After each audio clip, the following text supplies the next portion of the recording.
Hello guys, magandang hapon. Pupunta lang ang tindahan. Bibili ako ng manok na imarinate pang dagdag dun sa natirang nakamarinate na manok na 3 piraso. Pang prito ko bukas para bukas ulam. Kahit hindi na sariwa, wala kasing sariwa dito sa malapit sa bahay. Tinatamad na ako pumunta dun sa malayong tindahan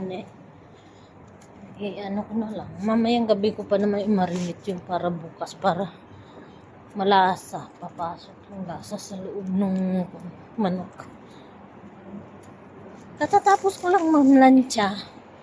Kailangan ko ipahinga konti yung kamay ko bago ako mag-ano mamaya. Although madali lang naman iluto kasi salmon lang ano lang sa kawali, natimplahan ko na yung kanina. Kaya yung kanin naman parang marami pa, hindi nabawasan kasi yung binuto ko kahapon, konti lang naman yung kinain nila, kaya tatanggalin ako. Yung kinain ko yung bahaw pa nung isang araw. Yan, dito lang ako sa malapit. Napagod ako sa planchahin. Naglalaba rin ako, naubusan ako ng hangin. Kailangan ko ng hangin.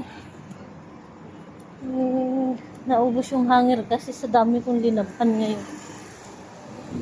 Hindi ko alam kung paano ko isampay yung damit ko na linabhan na wala na akong hangin. Wala nang bakanting hangin. Yun lang guys, kailangan tumawid, kailangan ko ibaba ito telepono. Bye.